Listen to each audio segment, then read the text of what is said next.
Les entreprises les plus performantes seraient-elles celles qui bâtissent la capacité d'apprendre plus vite que la concurrence? Je suis Cyril Ijard et avec la société nous avons décidé d'aller à la rencontre de celles et ceux qui font l'entreprise apprenante.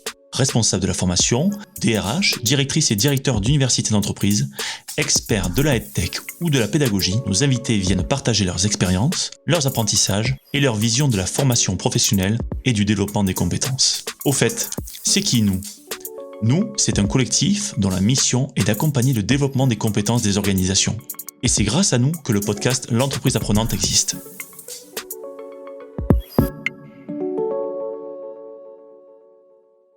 Aujourd'hui, je reçois Raphaël Scuderi, responsable pédagogique chez Monoprix. Monoprix est une entreprise qui questionne beaucoup son propre fonctionnement pour progresser. Raphaël nous partage les évolutions des pratiques de formation qui se concentraient sur le comment, avec des objectifs opérationnels, et qui s'orientent aujourd'hui sur le pourquoi, afin de partager un sens commun et une vision partagée chère à l'entreprise apprenante. Raphaël détaille également la transformation pédagogique que son service a entrepris pour répondre aux enjeux business.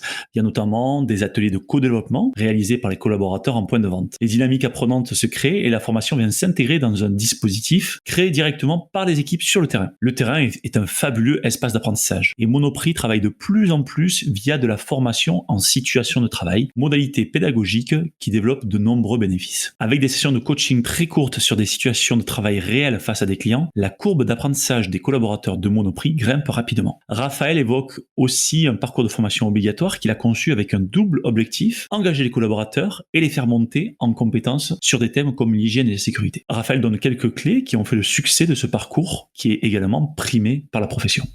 Bonne écoute. Bonjour Raphaël. Bonjour Cyril. Raphaël, merci beaucoup de prendre le temps d'échanger avec moi dans l'entreprise apprenante. Donc on va parler d'un certain nombre de projets que vous avez mis en place chez Monoprix. Avant tout cela, Raphaël, j'aimerais bien que vous puissiez vous présenter et vous dire quels sont finalement les événements clés de votre carrière qui vous ont amené à devenir aujourd'hui responsable pédagogique chez Monoprix. Alors en fait, j'ai un parcours un peu atypique. J'ai une formation scientifique, je suis chimiste de base et j'ai rapidement eu une appétence pour le retail. Et après avoir fait mes armes sur le terrain pendant de nombreuses années à divers postes d'encadrement, j'ai souhaité partager mes connaissances et mes compétences et j'ai fait de la formation, j'ai animé beaucoup de sessions de formation avant de commencer à en construire et de me diriger petit à petit vers du digital qui prend aujourd'hui une grande place dans mon travail. Ok, donc effectivement un cheminement assez intéressant qui vous a donné l'occasion finalement de faire vos armes sur le terrain avant de venir être dans la courrière de transmission de la compétence. Très bien. Ouais, ça me paraît essentiel. Effectivement, aller puiser sur le terrain finalement les bonnes pratiques. Et donc vous travaillez chez Monoprix depuis un certain temps. Donc Monoprix c'est une enseigne qu'on connaît, mais peut-être que c'est toujours intéressant que ça puisse être représenté de l'intérieur. Est-ce que vous pouvez nous parler en quelques mots de ce qu'est Monoprix? Alors Monoprix c'est une enseigne un peu particulière. Alors c'est d'abord 700 magasins entre Monoprix, Monop, Naturalia, et c'est 23 000 collaborateurs. Monoprix existe depuis maintenant bientôt 90 ans. Et pourtant, c'est une entreprise qui se remet continuellement en question, qui innove au maximum et qui repense sa façon d'agir sur l'environnement avec une politique RSE, sur la société avec sa fondation, et puis sur ses collaborateurs avec la qualité de vie au travail et aussi une appétence et une vraie politique de formation de ses équipes. C'est ce que j'appelle une entreprise apprenante, qui est convaincue que le développement et le bien-être de ses collaborateurs aura un impact positif sur son business. Ok, effectivement, 23 000 collaborateurs, ça fait une très très belle entreprise avec beaucoup de talent. Donc effectivement, Monoprix, une enseigne historique commerçante avec des collaborateurs qui sont au contact des clients chaque jour, notamment dans des petites et moyennes surfaces. Et je pense notamment au cœur de nos villes, avec une proximité très très forte entre vos équipes finalement et les clients. Sur cette question finalement de la relation client et qui est au cœur finalement de votre de votre entreprise chez Monoprix et de la vente. Vous avez revu votre approche du développement des compétences, c'est-à-dire qu'au-delà des compétences traditionnelles, des compétences, on va dire, de relations clients et de vente traditionnelles, vous avez finalement questionné plutôt la partie sens, c'est-à-dire questionner le why cher à Simon Sinek, c'est-à-dire comment en fait comment je m'inscris en fait dans cette relation client en tant que collaborateur Monoprix, voilà, comment je peux m'adresser à ces clients, voilà, et vous avez questionné finalement vos collaborateurs sur cette posture à avoir. Est-ce que vous pouvez nous parler un petit peu de ce projet et de cette transition entre finalement des hard skills de vente et plutôt de soft skills de vente sur cette posture? Ouais, en fait, c'est exactement ça. On faisait depuis longtemps des formations sur le service client ou sur la vente avec les différentes étapes de la vente, comment faire, les grands principes de la vente. Et on se concentrait vraiment sur le comment faire. Mais on ne savait pas vraiment si les équipes, une fois sorties des formations, elles savaient comment vendre, comment présenter un produit, comment faire de la vente additionnelle, complémentaire, comment présenter un prix, etc. Mais on n'était pas sûr, en tout cas, qu'elles avaient envie de le faire. Pourquoi ? Parce que on leur donnait pas le pourquoi et la raison d'être dans ce métier-là. Du coup, depuis vraiment très, très peu de temps, on aborde les choses différemment et on commence par le pourquoi. Pourquoi nous sommes là ? Pourquoi c'est important de faire ce qu'on fait et d'aimer ce qu'on fait et d'aimer nos produits.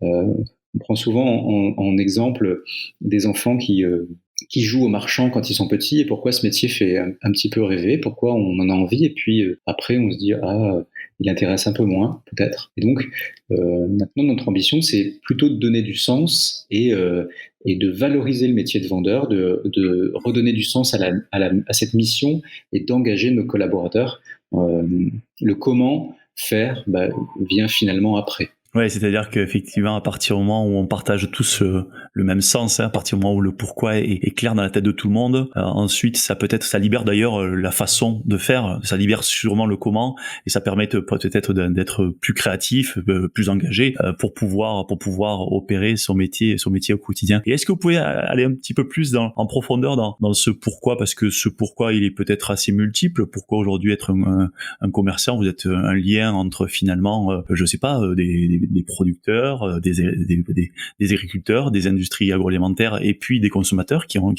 besoin de ça. D'autres, c'est quoi le pourquoi, ou en tout cas le sens que vous allez instiguer chez vos collaborateurs? En fait, on part du principe que il faut être motivé à faire ce que l'on fait, et donc la motivation, chacun va la trouver. Et donc pourquoi ils sont là, pourquoi ils ont choisi ce métier, parce que ça peut arriver, hein, ils sont rentrés très jeunes dans le monde du travail et dans la grande distribution.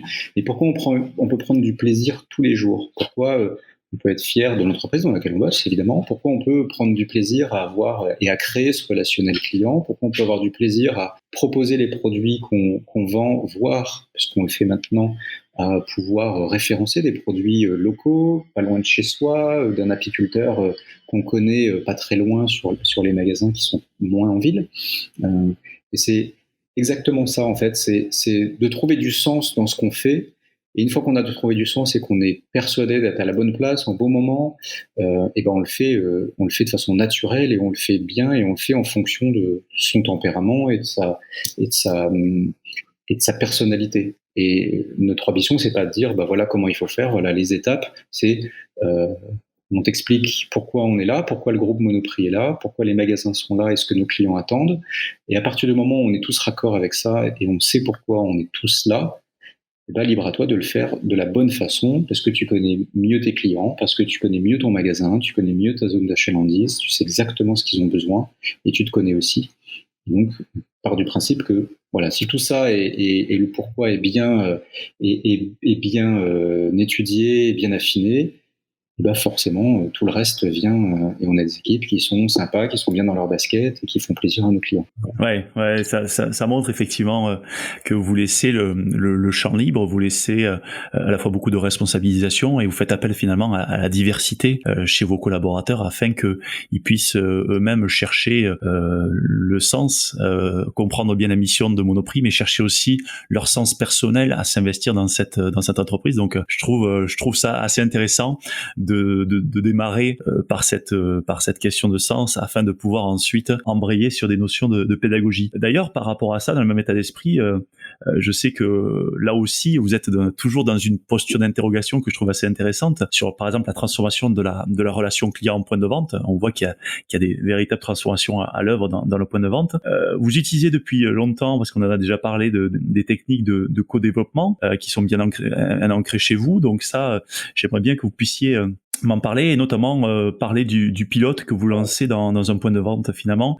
Comment vous travaillez ce co-développement et qu'attendez-vous d'un pilote comme vous le lancez actuellement dans un point de vente pour transformer la relation client? Ouais, là aussi, on change notre façon d'appréhender les choses et on l'a testé sur un gros magasin qui vient d'ouvrir, qui a été rebuildé, refait. Et souvent, en tout cas, moi, je travaillais comme ça, j'arrivais avec une réponse formation. Ok, il faut créer, notre ambition, c'est créer plus de vie, plus de relationnel, plus d'échanges, en particulier sur nos métiers traditionnels, sur la boulangerie, la poissonnerie, la boucherie. Et souvent, on arrive avec une réponse formation en disant on va vous former et vous allez voir, ça va être formidable, sortir de la formation, vous serez prêt. Et on change un peu notre fusil d'épaule et on apprend les choses de façon différente et on est vraiment là dans du co-développement. Et ça commence à porter ses fruits. On les a tous réunis pour que tous ensemble on trouve des réponses et des pistes en tout cas de travail pour répondre à ces questions. Et la formation vient en complément de tout ça. En fait, on se rend compte quand on discute ensemble et quand on fait des ateliers de brainstorming avec les équipes que les solutions, ils les ont bien souvent. Et qu'en discutant ensemble, certains ont des solutions sur certains rayons, d'autres n'y avaient pas pensé, donc ils vont pouvoir les mettre en application. Et on trouve que tout ça, ça crée une vraie dynamique et on arrive à embarquer tout le monde. Et la formation vient en complément en disant, face à toutes ces solutions, tout ce que vous allez mettre en place, quels peuvent être les freins, quelles peuvent être les difficultés que vous pouvez rencontrer. Et nous, la formation, on est là pour essayer de pallier à ces problématiques ou à ces freins ou des fois des manquements de compétences, qu'ils soient techniques ou relationnelles. Et on vient, nous, juste s'intégrer à un dispositif qu'ils ont eux-mêmes créé finalement. Et on commence à avoir les premiers effets avec des équipes qui sont fières d'avoir mis des choses en place et qui sont à l'initiative de tout et qui sont même à l'initiative finalement de la formation, parce que la formation de leurs équipes, c'est eux qui l'ont choisi, c'est eux qui l'ont décidé, c'est finalement eux qui l'ont construit. Et il n'y a pas de secret, ça fait partie des objectifs. On défend jamais mieux un objectif que celui qu'on s'est imposé. C'est nous-mêmes, on a nous-mêmes déterminé. C'est exactement la même chose. En fait, c'est laisser le champ libre aux équipes avec un objectif final en disant on doit arriver là. Qu'est-ce que vous proposez et comment on y arrive tous ensemble. Et ça commence à porter ses fruits. Ok, donc j'ai dans ce que vous dites, effectivement, on sent qu'il y a un changement de posture des équipes et des managers et même des équipes, des collaborateurs, mais aussi surtout votre propre changement de posture où votre premier métier finalement c'est de questionner finalement le terrain afin ensuite de co-construire avec eux la solution de formation qui va venir épauler finalement une solution business, une solution logistique, une solution de relation client, une solution de collaboration. Voilà. Et ça, c'est assez intéressant, effectivement, finalement, dans l'évolution de votre métier, de partir du matériau qui est pas un matériau, un besoin d'information, qui est plutôt un matériau de questionnement vis-à-vis des problématiques terrain. Donc ça, je trouve ça effectivement assez intéressant. Ça oblige vraiment à affiner notre réponse formation, parce que évidemment le besoin d'une équipe ou d'un magasin ou de certains collaborateurs sera pas tout à fait le même dans un autre magasin qui a peut-être des autres problématiques, qui s'est déjà un peu co-développé entre eux et qui ne sont pas au même niveau. Donc ça oblige vraiment à affiner la réponse formation. Ouais, effectivement, et à donner des réponses particulières selon des contextes. On a dit parfois des équipes différentes, je suppose des tailles de magasins différentes, des zones de chandise différentes, donc des clientèles différentes. On peut pas avoir une réponse unique. Alors bien même qu'on a une seule enseigne, on peut pas avoir une réponse unique par rapport à toutes ces spécificités. Ok, super intéressant. Et donc dans ce contexte, vous êtes dans un métier de relation client où vos collaborateurs ils sont sur le terrain tout au long de la journée. Et donc jusqu'alors, quand on devait ensuite faire de la formation pour vos collaborateurs, ils devaient finalement partir en salle de formation, traditionnellement comme un petit peu dans toutes les entreprises. Et là aussi, vous avez décidé de challenger un petit peu l'orientation que vous donnez aux formations pour passer de je vais en formation à la formation vient à moi, directement dans un contexte de travail. Voilà. Pourquoi avez-vous déjà opéré ce changement et quels sont les bénéfices que vous en retirez? Alors là aussi, on est vraiment en période de test sur cette modalité. Je crois qu'on apprend tellement mieux en situation de travail quand on est sur le terrain, quand on est sur son environnement. Alors après, ça dépend des formations. Il y a des formations hors les murs, dans une salle, où on peut discuter, échanger, c'est aussi intéressant. Mais sur des formations métiers, techniques ou du savoir-être, de la relation client, on a testé cette nouvelle modalité qui commence aussi à avoir des premiers effets concluants. En fait, oui, jusqu'à aujourd'hui, on faisait souvent, et comme beaucoup de nos confrères, nos collaborateurs sortent des magasins sur un temps donné pour aller se former. Il y a la problématique, c'est évidemment, on est ouvert avec des amplitudes horaires assez larges. C'est des fois compliqué de sortir nos équipes de l'opérationnel parce que nos clients, eux, sont toujours en magasin. On a cette première problématique. Une deuxième problématique qui est la situation sanitaire actuelle, où on évite les déplacements. Et là aussi, on peut avoir des magasins en fonction des rayons qui sont fermés qui peuvent être soumis à un certain chômage partiel, ça dépend. Et donc, comment faire pour aller former tout le monde de façon plus efficace? Et donc, oui, aujourd'hui, plutôt que la formation, que les équipes aillent en formation, c'est la formation qui vient à eux. Et on a fait le test sur un magasin avec 2 coachs qui viennent sur 2 journées, sur des ateliers et donc des modalités pédagogiques innovantes, sur des ateliers très courts, histoire de poser le cadre, pourquoi ils sont là, ce qu'ils vont faire, commencer à s'entraîner, puis après avoir un vrai coaching sur le terrain. Ça a plein d'avantages. Je vous disais, le premier avantage, c'est en situation de travail, face à ses vrais clients, face à des vraies situations. Le deuxième avantage, c'est que les collaborateurs ne se déplacent pas. Le troisième avantage, c'est aussi de créer du fun et du coup une vraie vie sur le rayon, parce que on a des formateurs qui sont ultra doués là-dessus, type un peu comme des géos du Club Med où on a 2 formateurs qui sont là pour faire le show, qui sont là pour montrer l'exemple, qui vont chercher les collaborateurs en rayon pour les former sur les différents ateliers. Et un peu comme les géos du Club Med, ceux qui sont pas inscrits aux ateliers, qui sont pas venus, on va les chercher et s'il y a besoin, on les forme directement sur leur lieu de travail et c'est assez top. Voilà.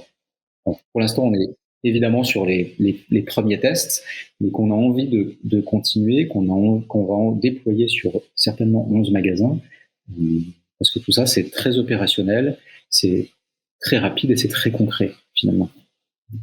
Ok, ouais, effectivement. Et donc, je suppose que vos coachs vont identifier en amont un certain nombre de situations de travail ou en relation client ou en situation peut-être parfois technique, je pense, je sais pas, un boucher ou autre, et vont avec chaque collaborateur pouvoir rejouer ces situations afin de pouvoir chacun évaluer ou s'auto-évaluer et voir directement sur le terrain les effets finalement et la progression finalement avec un miroir, parce que c'est toujours bien effectivement d'avoir un miroir en face de soi qui permet de progresser. Oui, parfaitement. Ok, super. Je voudrais revenir à un dispositif de formation que vous avez mis en œuvre l'année dernière, sur lequel vous avez été primé. Alors c'était une formation qui avait des enjeux, des objectifs sur l'hygiène et la sécurité alimentaire, qui fait partie effectivement de vos enjeux et du quotidien chez Monoprix, parce que voilà, comme tous les distributeurs, vous avez ces enjeux-là. Ce sont des sujets à la fois importants, mais ce sont des sujets qui sont parfois pas les plus fun, pour reprendre vos mots de tout à l'heure. Et donc le projet il est intéressant à plusieurs points de vue sur sa pédagogie et sur son contenu. Pouvez-vous nous détailler finalement, Raphaël, les enjeux et les résultats de ce projet? Les enjeux, c'était d'abord de rendre cette formation un peu plus sexy, plus appétante pour les collaborateurs, parce qu'on disait, une formation, c'est de la législation, c'est une obligation d'être formé sur l'hygiène, la sécurité alimentaire, que toutes les équipes soient formées. C'est une formation qui vient tous les ans, qui est récurrente, où on valide chaque année les compétences, être sûr qu'on n'a pas perdu, que toutes les compétences soient bien d'actualité, que la législation peut aussi légèrement évoluer. Donc on l'a voulu plus fun, plus sympa, et donc on l'a d'abord un tout petit peu et ajouté un grain de gamification. On a fait aussi du vrai adaptive learning pour que nos collaborateurs ne soient formés que sur les compétences qu'ils ont à développer. Les enjeux, c'était d'abord ça, rendre une formation un peu plus attractive et puis avoir une formation adaptée au niveau de connaissances et de compétences du collaborateur, histoire de le solliciter le moins possible s'il n'a pas besoin d'être formé et s'il a juste besoin qu'on atteste, via une attestation finale, qu'on atteste que ses compétences sont toujours d'actualité. Ça, c'était vraiment le premier enjeu. Mais l'enjeu, in fine, c'est évidemment que nos magasins soient irréprochables sur la chaîne du froid, sur les DLC, entre autres. Il y a beaucoup de contenu sur cette formation. Elle est très complète. Et oui, on a eu des effets très positifs. D'une part, des connexions qui ont bondi. Même si c'est une formation obligatoire, c'est toujours compliqué d'aller chercher nos collaborateurs. Donc, on a eu des connexions qui ont bondi, des collaborateurs qui sont arrivés au bout de la formation parce qu'elle était adaptée à leur niveau de compétences. Et puis, on a eu aussi des vrais effets, des résultats sur le terrain avec des audits qualité, des notes d'audit qualité sur des référentiels qui étaient beaucoup plus exigeants, des notes d'audit qui ont évolué en positif. Donc on est très fiers et très satisfaits de ce module. On a travaillé avec un vrai partenaire maintenant qui nous suit sur de nombreux projets. Et donc pour rentrer dans le détail de ce projet qui a eu finalement des vrais effets sur sur la qualité et la sécurité alimentaire chez Monoprix, est-ce que vous pouvez nous donner quelques éléments de pédagogie, de parcours pour tel ou tel collaborateur chez vous qui ont été des éléments clés du succès, qui ont permis en fait aux apprenants vraiment de s'engager dans ce parcours de formation? On a beaucoup de collaborateurs, on a une vraie promotion interne de collaborateurs. Pourquoi ? Parce que ce qu'on disait un peu en préambule, c'est que Monoprix, c'est une vraie entreprise apprenante. Et on a des collaborateurs qui, grâce à la formation, grâce au développement de compétences, peuvent apprendre un métier, rentrer pour un job, et puis construire leur carrière chez Monoprix avec des opportunités. On va jusqu'à leur apprendre un métier et après valoriser ce métier en les diplômant. On promeut une politique de VAE collective pour que nos collaborateurs, pour améliorer leur employabilité, pour qu'ils soient diplômés et qu'ils aient un diplôme en phase avec le métier qu'ils ont appris chez nous. Ok, ça c'est super intéressant. Ça veut dire qu'il y a une vraie filière qui se construit avec des gens qui peuvent rentrer en rayon pour finir dans des postes de management, de direction ou autre. Donc c'est assez intéressant de pouvoir s'inscrire là-dedans. En termes de culture apprenante, on a déjà touché du doigt le fait que aujourd'hui le collaborateur il est de plus en plus acteur de sa formation. Comment vous envisagez d'aller plus loin en fait pour rendre encore plus acteur chaque collaborateur dans son développement de compétences? Alors les formations qu'on propose, l'accompagnement qu'on propose aux équipes, c'est toujours en lien avec son entretien d'évaluation ou son entretien professionnel. On analyse à chaque fois ce qu'il a envie, quels sont ses objectifs, quels sont ses besoins, pour que ce soit lui qui soit à l'initiative des besoins en formation, de ses propres besoins en formation. Il faut savoir aussi que, alors, bien sûr, il n'y a pas que, mais on développe beaucoup de digital, près de 30 modules par an de formation digitale, ce qui est conséquent, et notre catalogue de formation digitale est ouvert à tous, tout le temps. Un collaborateur peut aller se former, peut aller développer ses compétences sur du management, sur du leadership, sur de la communication, sur je sais pas, au rayon boulangerie, mais il a envie de se développer sur le rayon poissonnerie et découvrir le rayon poissonnerie, il a des contenus de formation adaptés et qui lui sont ouverts tout le temps, toute l'année, à n'importe quel moment. Il peut y accéder évidemment de son magasin, mais il peut y accéder sur sa tablette, sur son téléphone, le week-end s'il a envie. Enfin, les vannes sont complètement ouvertes parce qu'on part du principe que le collaborateur peut être maître de sa carrière chez Monoprix et peut développer les compétences qu'il a envie de développer et choisir un peu sa route. Effectivement, ça donne des possibilités à chacun de pouvoir finalement orienter sa carrière et changer effectivement et changer de rayon tout en restant dans la même entreprise. Ok.